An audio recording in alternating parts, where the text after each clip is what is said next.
All right, awesome. Thank you so much. Welcome, everyone. It's my pleasure to welcome you to our second webinar that we're running as part of the Northern Dialogues webinar series. I'm, again, just here to say hello and to welcome us, to do a bit of a welcome, and then I'm going to turn it over to our panel here. So I do want to just start by recognizing that I'm joining today from the traditional territory of the Mississaugas of the Credit, the Anishinaabe, the Chippewa, the Haudenosaunee, and the Wendat peoples. I recognize that we're all joining from different places.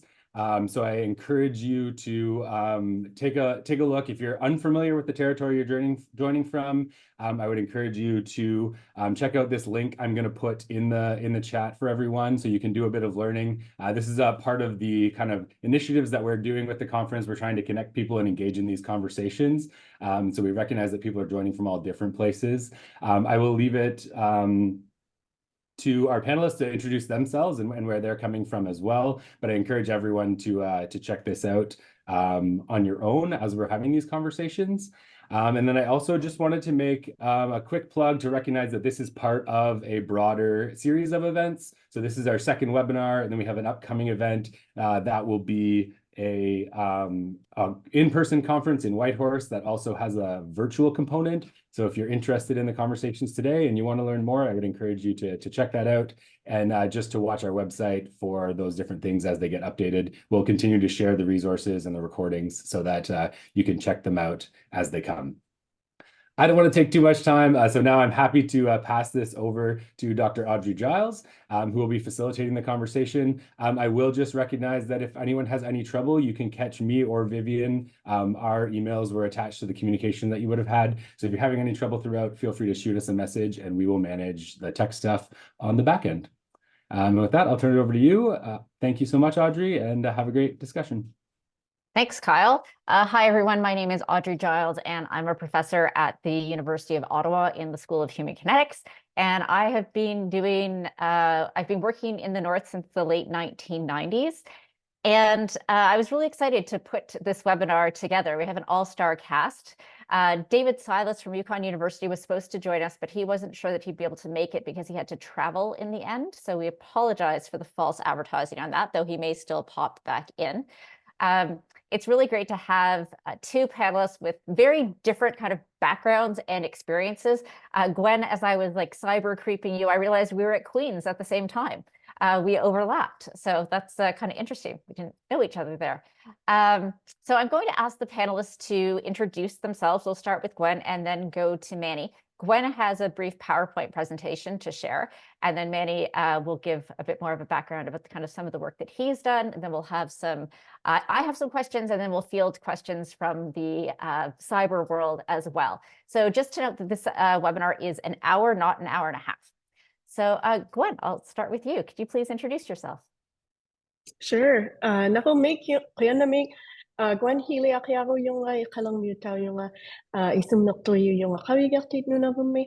I'm Gwen Healey Akearok, and I come from Iqaluit. I'm the executive and scientific director of the Qaujigiartiit Health Research Center here in Iqaluit, and thank you for this invitation to speak on this webinar, Northern Dialogues. I do have a PowerPoint because I'm a visual learner and I need visuals. I appreciate that anyone joining in on a Zoom might also need visuals. So at the risk of being a little bit too academic-y with a PowerPoint, it's really just so you can see more of our context here. So I'm just gonna bring this up and maybe you can let me know if you can see that, Audrey. Yep.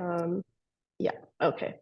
So I just wanted to cover a few things in sort of 7 or 8 minutes, because I don't want to take up any of Manny's time to speak also. I was born and raised in Iqaluit. I live and work here and raise my family here.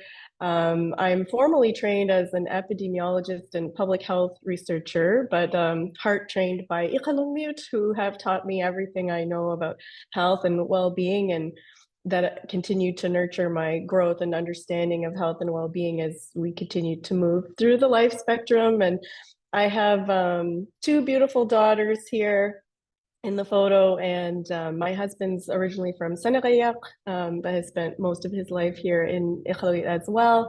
And this was when we were caribou hunting in August this past year. So I am entering the very exciting phase of parenting two dynamic teenage women. So wish me luck. Thank you. One of the parts of my work that grew out of my childhood was, as a young person growing up in Iqaluit, there were only 2,000 or fewer people here back then. But I'm not going to tell you how old I am, but Audrey maybe just kind of dated me. But anyway, is our community was always vulnerable to a narrative that said we weren't good enough or weren't worthy of investment. And as I moved through my learning, in university or working in different projects around the Arctic, I realized how invisible we are on maps and in ways people talk about the Arctic and in ways people talk about Canada's North. We're often left out. And that feeling of being small and unworthy as a young person proliferates really in different geopolitical environments. It kind of pops up in all of these places. And so in our work, we're really trying to counter that narrative by, for example, showing how much the land is used and loved and occupied, how it's full of memory and knowledge. This map is from a project from several years ago. I always use it because I love it so much. When GPS units were new, they gave them out to a bunch of harvesters and hunters from Nunavut, and they would throw them in the back of the boat or the chamutik and then just see where everybody went. And it developed into this atlas, which is available online. But one of the things you can very clearly see is how interconnected our communities are, and to places of importance. These lines represent the web of connections between people and the animals and the land, to history and memory and places of importance.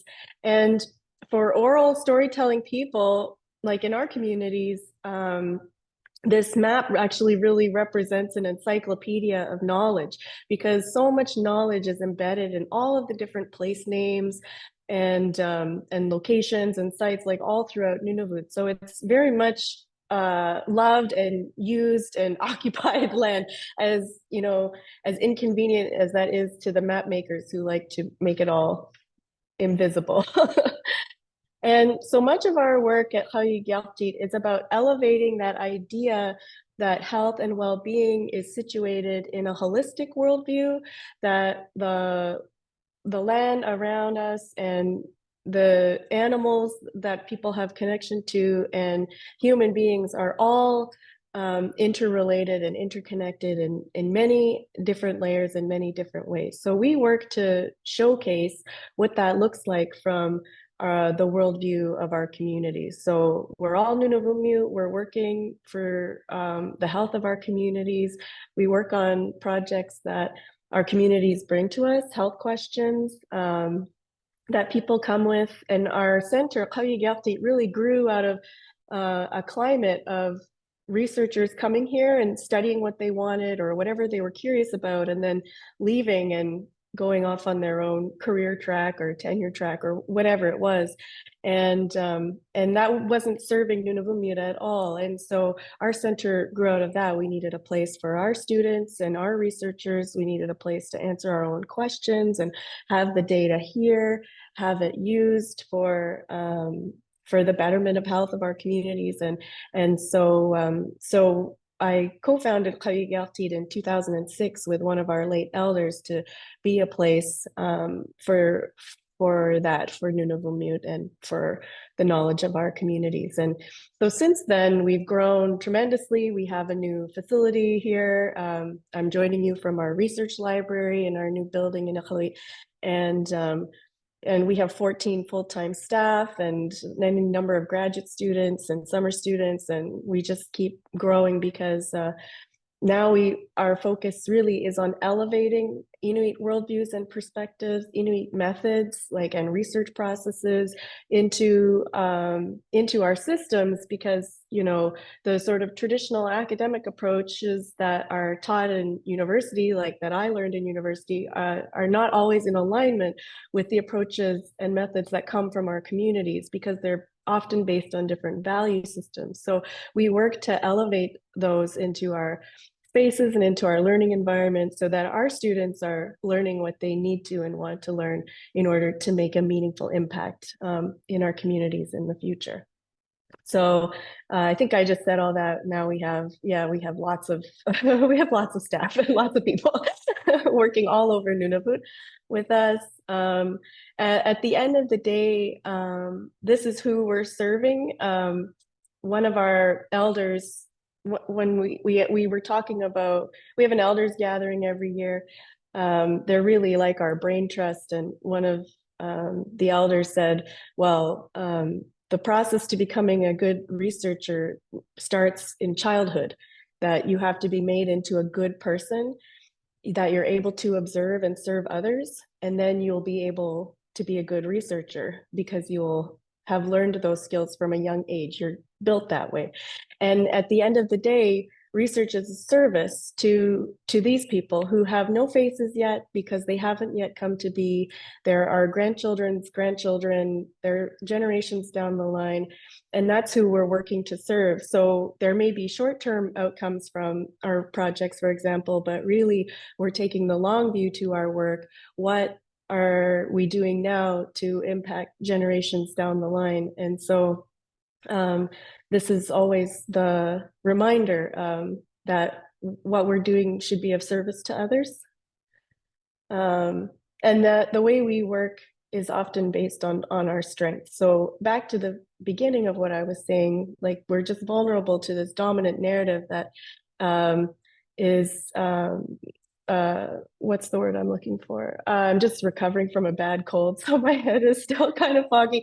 But just that deficit-based narrative about Nunavut, that we are sort of the last in all of these indicators, but nobody really stops to think about all the strengths. And we have so much capacity, it overflows. It's just our systems don't really release it properly. And so I'm going to skip over this because I think we'll talk about it on the panel afterwards.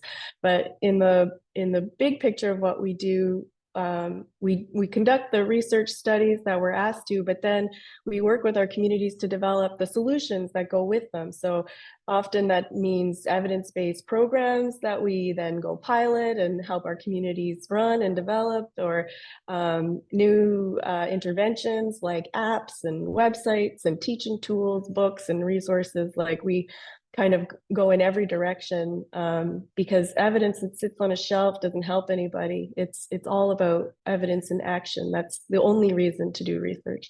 And so we provide a number of services. We develop courses that are undergraduate and graduate level, as well as community workshops and an ethics committee. And then now we've moved into the development of spaces for our communities through a nonprofit corporation, because that is the next step in releasing that capacity that exists in our communities, is providing the space for it to exist in the Inuit Qaujigiartiit healthcare system. So we just keep moving on and innovating in different ways that our communities direct us. So I think we have innovative methods. I've talked about that.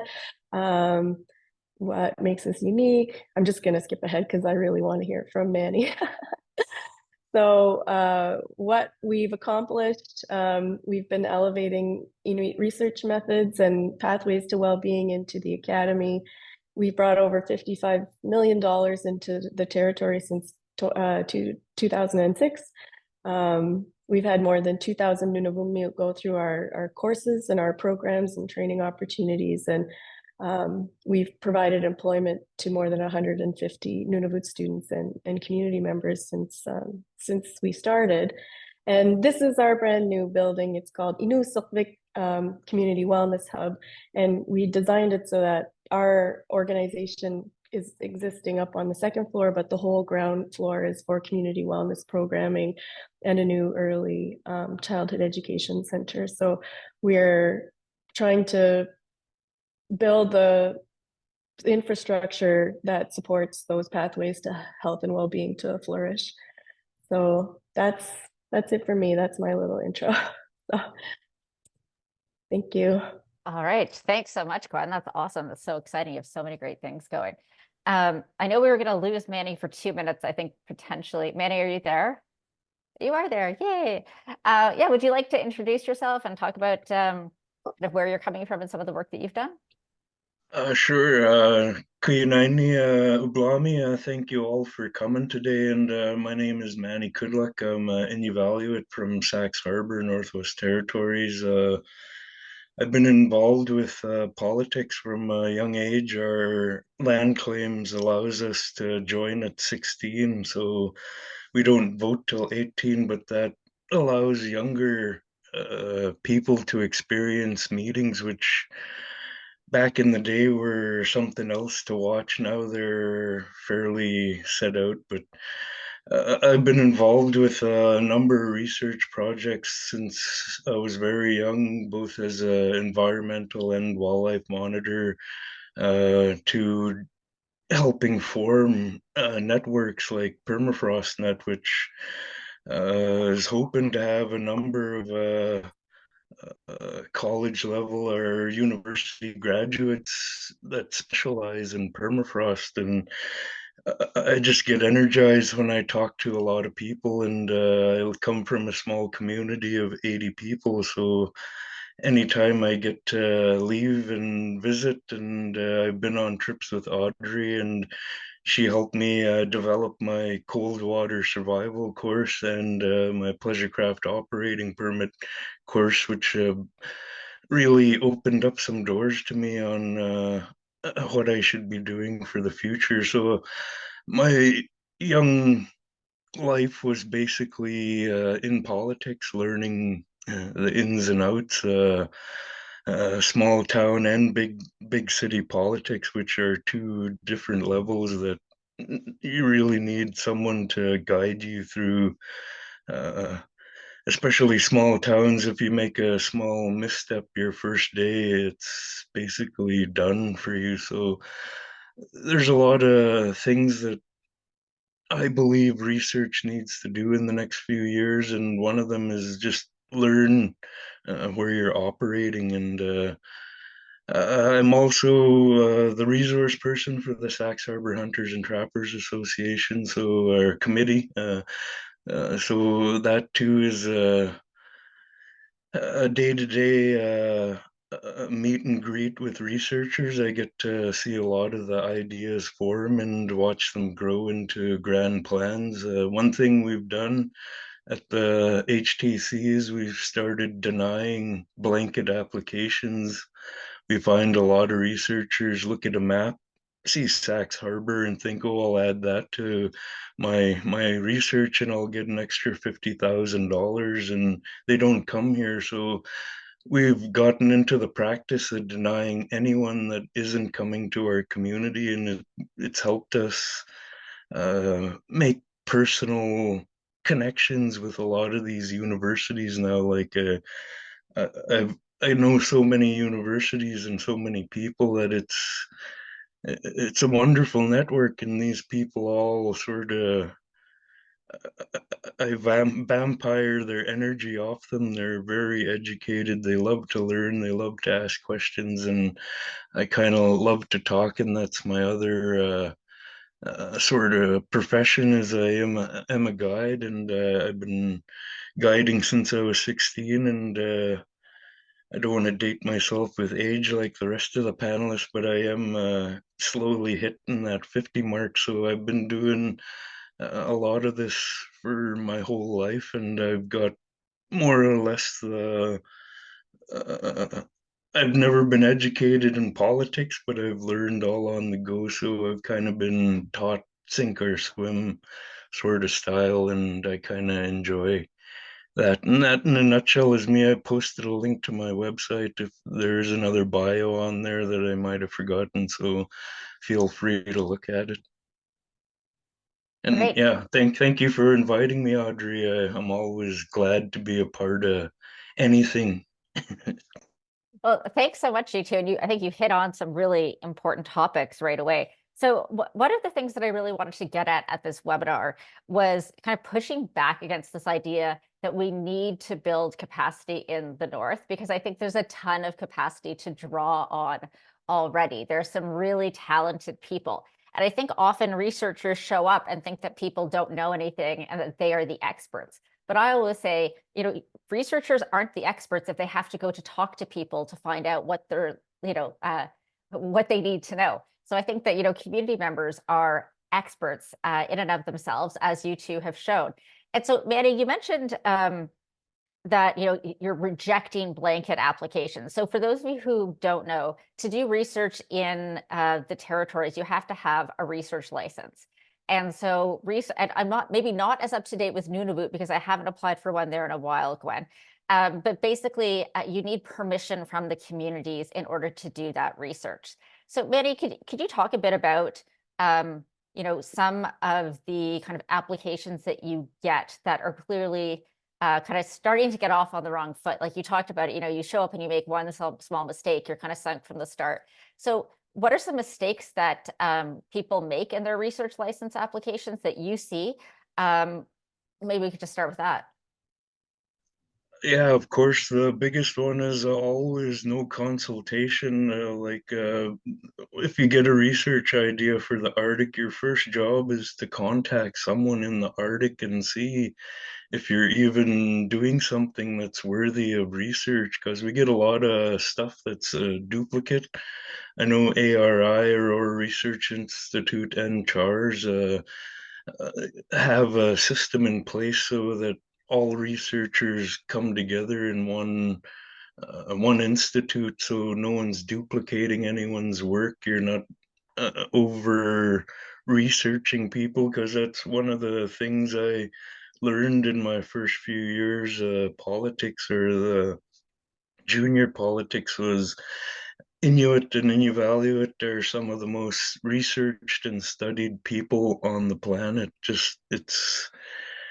It's just a lot of researchers want to come to the Arctic. They see it as an adventure, and rightly so. But we are starting to just deny people that want to come in, and they include us in their application just to get a few more $1,000, and we don't appreciate people that try and use our name in service just backing up their data or something. So we really appreciate it, and we're not strict. We're not as strict as government. So we really do enjoy seeing research happen, and often we find that it's a two-way sort of instruction and teaching, where those people learn just as much about the fabric of the North as we learn about quantitative stuff that all these researchers are looking for, is I guess, their holy grail, or their big game animal they're wanting to get. Great, thanks. Gwen, I saw that in your PowerPoint presentation, you mentioned that there's an REB at your institute, so Research Ethics Board. So I was wondering if you could, talk a bit about that and a bit about the ethics process in Nunavut.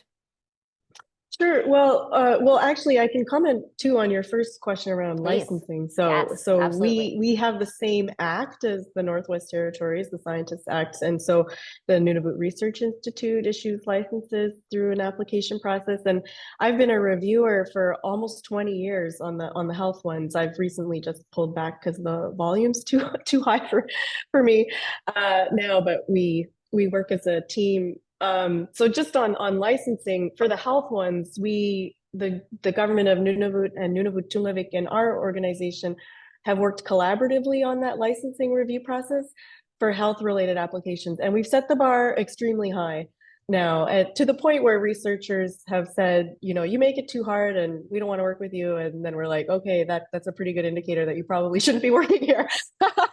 if you're not willing to make a connection and do it properly. So so there's that. So we have a pretty, for health related research anyway, we have a pretty robust system of review, and then we have checklists, and we have community researcher agreement templates, and we have a lot of like tools we've put in place to help stop that sort of predatory behavior of researchers historically, which I think Manny's describing as well, like where they're just kind of in it for themselves or the money or the academic, you know, advancement or whatever, and not about serving our communities in a way that helps our communities thrive.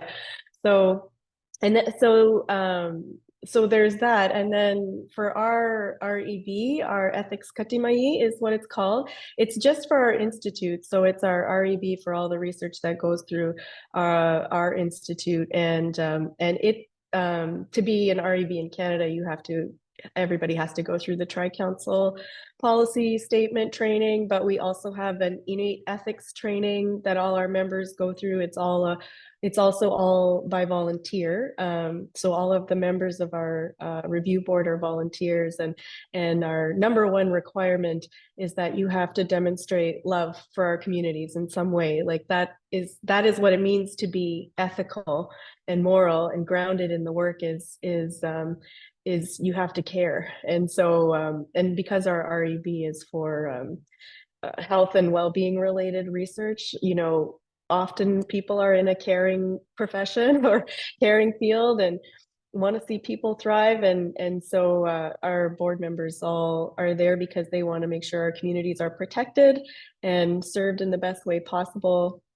And so I think that again, like where our narrative diverges from traditional academic research institutes is you're not allowed usually to talk about love.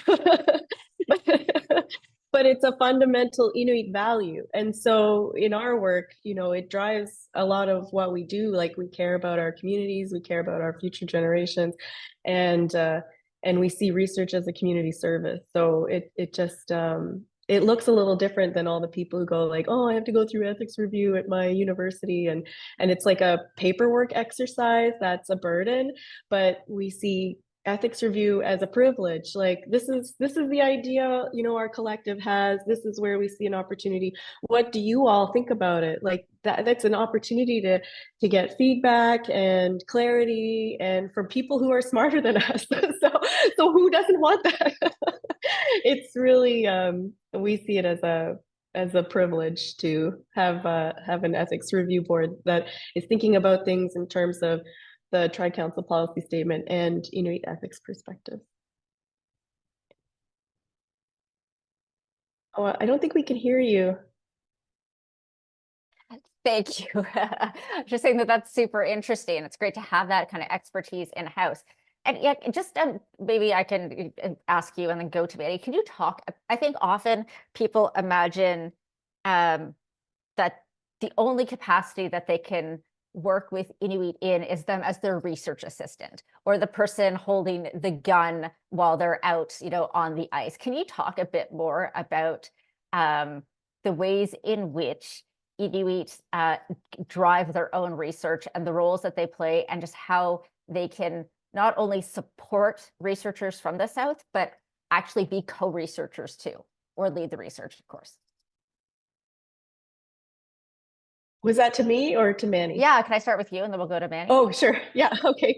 Well, I mean, it's just again, like a fundamental values shift around or positioning around knowledge and what knowledge means to people. And our observation, you know, is that academia is set up with this idea of arrogance and power around knowledge and having and have not. And so if you think about it, like you do so many years of university and you get so many letters after your name, and then at 25 years old you could be an expert in whatever microorganism lives in this ice and whatever, like very kind of very minute gradations in a topic area. But in the worldview here, like you don't become an expert until you're an elder, and maybe not even then. Like our elders would never call themselves experts in any field, even though we crave everything they want to tell us. And so we're looking at two entirely different systems that examine and hold knowledge in different ways. And so that's where we see that clash around who can be the researcher and who's a research assistant or who's a polar bear monitor. Like where we see that clash is in those fundamental differences between who holds knowledge and who's the expert. I mean, we just built an entire building built on Inuit science and architecture concepts. So it's all, it's all here. All that expertise and knowledge is here. It exists in our communities. We have our own healthcare system, which can work in tandem with the health centers and the hospital based healthcare system. It's just a matter of like releasing that appropriately and sharing it and describing it in a way that's safe and appropriate for everyone, and that it can be applied to the benefit of others. So it's really like the power imbalance. We have a model that we've published called the Qaujigiartiit Community Health Research Model. It's how we organize every research project. It follows the flow of this model. And in this model, we state very clearly, like, anyone is a researcher. Anyone is capable of being a researcher if you can meet these fundamental criteria. Like if you are paying attention to others, if you're, in a place in life that you can make observations and you have guidance, and it really doesn't matter what walk of life you come from. It's really about kind of who you are as a person and what you're able to contribute. So again, like just two different systems that people need to be aware of and really kind of think critically about. Great, thanks. Yeah, Manny, I was wondering if you could talk about that, kind of the ways in which expertise in Sachs Harbour, other in Iqaluit communities can really be used to drive research. Yeah, well, I've started at right from entry level. I call ourselves mercenaries if you're a wildlife monitor, because all you are is a hired gun. You're there for protection. So I've done my duty as a mercenary back in my younger days, and I could tell you that sometimes in the bigger groups, the first day I'd lose my voice just because I talk so much. People ask me so much questions, and especially the bigger camps, it could get crazy. Like these people are highly curious, they store everything too. So I found some researchers that come back remind me of stuff and they built things like arguments, I guess, around some of my stories, which always kind of gives you a little bit of pride and make sure what you're telling people is as close to fact as you could have it. And we've come a long way from just being mercenaries to actually having funds to run our own projects. The Iqaluit would have $1 million fund that we grant out every year to stuff that interests us, and it's always full. Like it's a lot of it is government, which we're not very happy that government's using our fund to fund theirs, but we're interested in what they're doing as well, so we're willing to flip the bill. And research has come a long way from when I was in it to now, where we're part of the discussions. I went to NSERC and fought for funding for permafrost net, which I had to ask elders in the community, how do you approach this? What's the game plan? And all my elders are older political guys said, we've never heard of a university doing this. So I think we bridged a huge gap. So now that we're a part of these high level discussions where we have the say to say, hey, look, you're going to need an extra 100,000 for this trip or that trip. And it's worked to both our benefits. We're not simple as the happy sort of I don't want to say it because it is we are viewed as that happy sort of people, and even though we live with crippling depression and all that, and that's other stuff you have to learn about when you're coming to the Arctic. Everyone's got something going on, so but we're always happy to share with you, and that's just part of our culture of sharing not only food but knowledge and resources and everything. So, but we expect the same when all is said and done. Like, you don't take all the credit, you don't get all the accolades. You try and spread the uh, I guess the karma around and make sure everyone is a part of your research project, because in reality you wouldn't have been able to do it without us. It's People think it's an easygoing trip when you come to the Arctic, but it is life and death. And my cold water survival course gives actual real life and examples of how quickly things could go wrong. So, uh, yeah, it's just trust has come up way, way more from when I first went in. So it's awesome to see when you've been in this game for 30 years. It's awesome to see the transition. So this is, yeah, I'm happy with the way it's all going, but it could improve a lot. There is still issues, people not communicating with the communities. It's always, we're here to do this. Where it's more like we're here to save your from your meager existence, which isn't the case. We're highly educated in the Arctic, and we're just educated in a different sort of lifestyle. Yeah, great. And, Thanks. and I apologize. I do get political, and I tend to make a wide tangent. So I hope you just catch me if I Oh, you're great, do Manny. go off. Yeah. So, Gwen, Manny's talked about how there's been a lot of change over time, but there's still room for change. What sort of change would you like to see coming from, I mean, particularly Southern academics, but how can they support the change that your organization wants to see?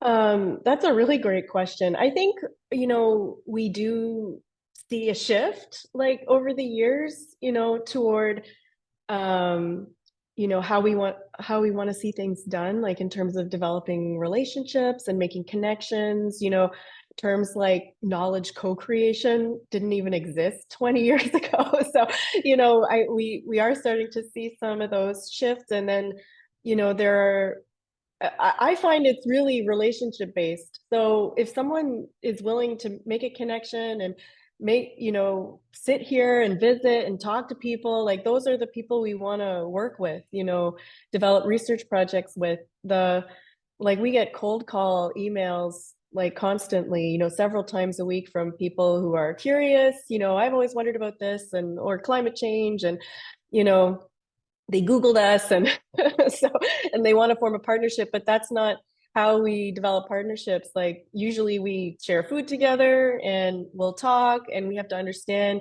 who we are and where we're coming from. And there's a bit of a process in terms of what it looks like to develop a trusting relationship. And then the people who've wanted to do that over the years, like we just keep working with them, is how it goes. Like it just ends up becoming like a long-term relationship when we work with when there's a trusting connection that's been developed. And because we're all human beings, like I think the academia all often encourages researchers to put that lens in between themselves and their work, but that's not how it works at the community level. Like there is no lens. We're all human. We all connect on a human level, and we're all trying to get outcomes that impact humanity potentially in different ways, right? So when you look at it from that lens, like that distance is artificial and disingenuous. And so when you look at it from the other way, it makes no sense. So just kind of really looking at the control in the research, and people love to reach out to us to collaborate, but then they maintain control over the money and the resources. And, you know, it's just not, it's not an equitable relationship at all. So yes, back to your question, moving forward, just seeing seeing the control move to the north, seeing the agenda for the questions be strongly rooted in our communities, and then the methodologies be more reflective of how our communities operate. Like, I think for health, one of the challenges too is there's a lot in the literature that people have published about Inuit and about Inuit health that is actually wrong. Like, it's just misinterpreted. People didn't know what they were seeing or didn't understand what people were telling them, you know, because people speak maybe through or story and they interpreted what they heard literally, like just a lot of things like that. So I think all opportunities to co-create knowledge, you know, co-analyze findings, develop studies and questions that are from the communities, like those are all good approaches. Yeah, thank you so much. I think that feeds really well into a question that we have from Umerdad, who wanted to know more about the publication process. So you've talked about co-creation. How often do you see that these days kind of extending into publishing together? Because I often see people who say, oh, we did community-based research, but only the Southern-based academics are listed as the authors on it. Do you see more of a movement towards co-creating those academic outputs as well as kind of more the other types of knowledge dissemination? We'll go with Gwen. Yeah. Me? Okay. Yeah. Sorry. I think it's project dependent. Like you know, only the people involved know the extent of their contributions. Like in my case, for example, you know, if we have summer students working on a project, like they all get co-authorship, you know, like they've all worked on it. They may, you know, I don't think that often happens in academia. Like if you have an undergraduate student who runs a survey or something, like they won't get authorship credit. But for us, if you've contributed, you get co-authorship credit. I know on the other hand, like people have added me to publications simply because I was like, this is a great idea, but I didn't work on it. And so, you know, I'm like, you don't really have to add me as an author. Like, I think they're trying to be inclusive, which is very thoughtful. But at the same time, like, I didn't contribute to this. So it just doesn't seem like I need to be there, for example. So I think it really depends on the project and who is involved. But absolutely everyone who contributes, in my mind, should be acknowledged, like who came up with the questions, who provided the guidance, who got everyone there and back safely, you know, if it's out on the land. Like that's all scientific knowledge contribution that needs to be recognized. Yeah, thanks for that. Manny, a bit of a different question for you. You were saying that you know, you're rejecting those research licenses that are kind of blanket ones, and Gwen talked a bit about like kind of a lack of consultation. If you were someone from the South wanting to work with members of your community, how would you encourage them to go about doing a consultation? Well, yeah, the first thing you should do is contact the Hunters and Trappers Association or committee. In the Western Arctic, we also have a community corporation, which our land claim is kind of divided into the two. Whereas the Eastern Arctic, you'll just run into HTOs, or basically the knowledge holders, or the guards or gatekeepers for each community. So in the Western Arctic, we do have two organizations that you have to meet requirements for, and most of it is standard. A lot of it we just want you to come to the community and talk to us, and we could actually make your project better. Or we've been in this for so long, we could find you a partner, find you another university that's studying something along the same line. So it really helps you, especially the researchers, if you make contact with, I'd start with the HTO, it's called in the Eastern Arctic, and HTC in the Western Arctic. The HTCs in the Western will always forward or direct you to the community corporations. It's just a little different claims, so they did it a lot better than us. When you're first through the door, you don't always get the best action, and you're always beaten up the most. So yeah, being the first through the door for land claims was good and bad for us, and we're filling those holes, especially with research, and we forgot to add in the oceans when we did our land claim, so it's been a struggle trying to get rights and get people, the government's more or less willing to work with it, but they're not obligated. So, and sometimes it's the revolving door of government workers makes everything that much harder, especially DFO nowadays seems to be no one's there for more than a year or they get moved on. And that's the biggest problem is everyone sort of has other things happening. Sure, thanks. Just to shift, and I'd like to encourage anyone with questions to put them in the chat. But we talked quite a bit about the capacity that's already in the North.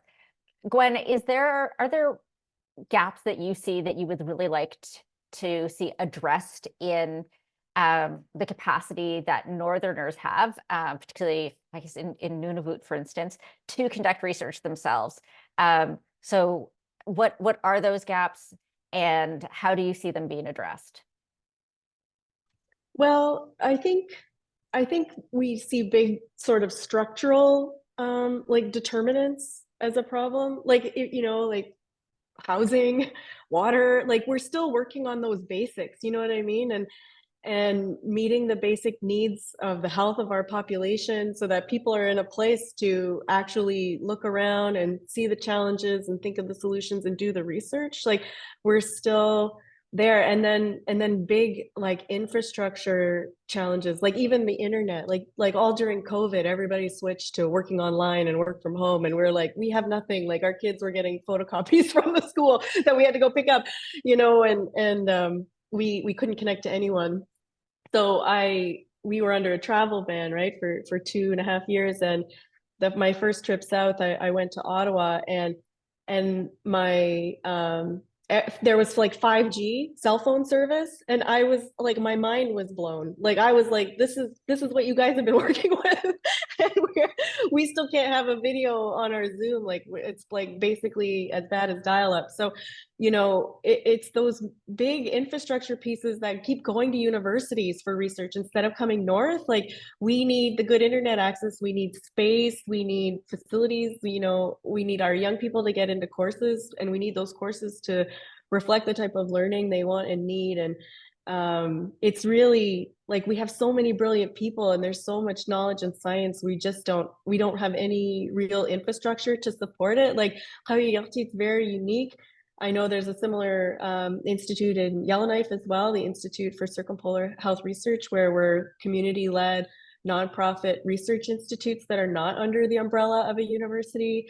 But it's sort of like big structural problems in the system where those monies don't come north. Like they all go to universities, even though we're eligible for tri-council funding, for example. All the infrastructure dollars associated with that go to Southern universities and not to us. So whereas we need those, and so it just kind of pushes us further and further back. Like we have students, we have learners, we have brilliant people, we can't get them into spaces, we can't connect people with the internet. It's just like pushes us further and further behind and makes that divide bigger and bigger, because the systems that support research in Canada are not adaptive and are so far behind that concept that it's even possible to do research in the north that's not driven by a university in the south. So I think like those systems really need a shift. It's really like systems thinking that has to help solve some of these challenges.